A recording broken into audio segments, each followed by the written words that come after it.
Brie Larson is one of Hollywood's brightest stars with an Oscar for her role in Room. And in her first movie since then, she takes on King Kong in Kong Skull Island. You might think a 100-foot gorilla would be her biggest problem, but of course, that would be too easy. Take a look.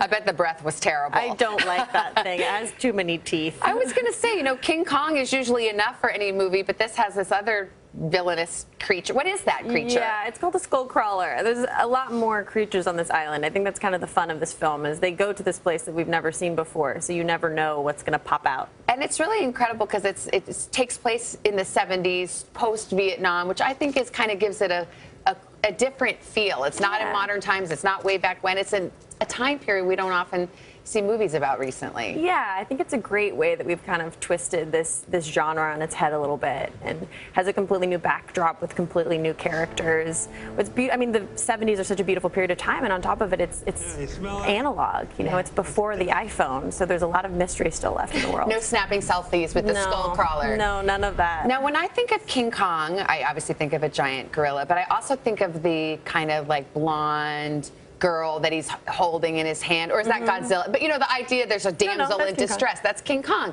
But that's not exactly what your character is. No, she's a self-proclaimed anti-war photographer. She's extremely brave, very tough, willing to risk her life every day.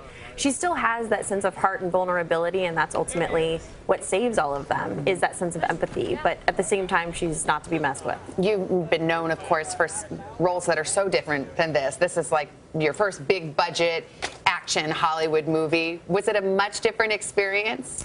In some ways, yes. I mean, we're in Hawaii, Australia, Vietnam, deep in the jungle. It's a completely new experience, and there's a lot more people involved in this than something like Room, which is an independent film.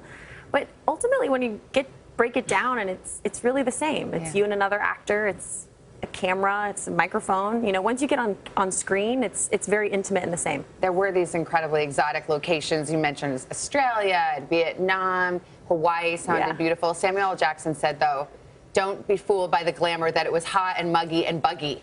Lots of bugs. Yes, there was a lot of bugs. There was a lot of everything, actually. I mean, in the course of the 6 months of making this film and the 3 different countries we went to, it was extreme weather. It was 120 degrees some days. Some days we couldn't get to our set because we got rained out.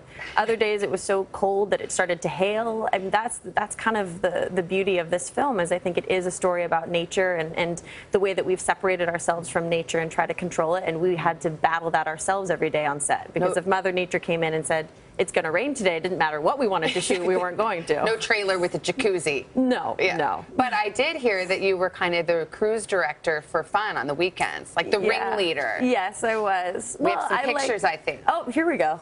What is this? So that's at a mall in Australia. We went roller skating. I know, it looks like it's like a photoshopped picture, but it was just in the middle of this mall. Yep, that's the same mall. Those are called animals. They're these electric animals that we rode through a mall for about an hour. Oh, that looks fun. Just scooters? Yeah. Yeah. Oh, here's laser tag.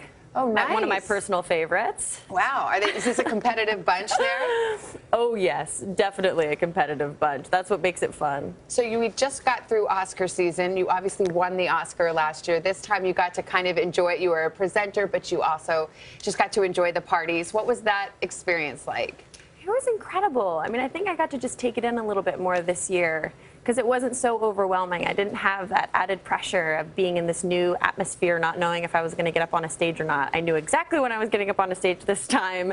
So there was a little bit more space for me to just observe it and watch it and go, wow, a year has gone by, and I'm just so grateful to be in this space again. And as I understand it, you were actually shooting this movie, Kong, when you won the Oscar last year. And you got right back on a plane the day after and flew back to Vietnam. Yeah, I flew from Vietnam. It was like 3 different flights, and I don't even know how many hours, into LA, went to the awards, and then I think 6 a.m. the next morning after the Oscars, I was back on a flight to Vietnam. Did they let the Oscar through in your carry-on bag? I didn't bring it. I didn't bring it with me. I left it at home. All right, Brie Larson, it's good to see you. Thank you so much. Thank you. And Kong Skull Island is out tomorrow. Hello, Today fans. Thanks for checking out our YouTube channel. Subscribe by clicking that button down there and click on any of the videos over here to watch the latest interviews, show highlights, and digital exclusives.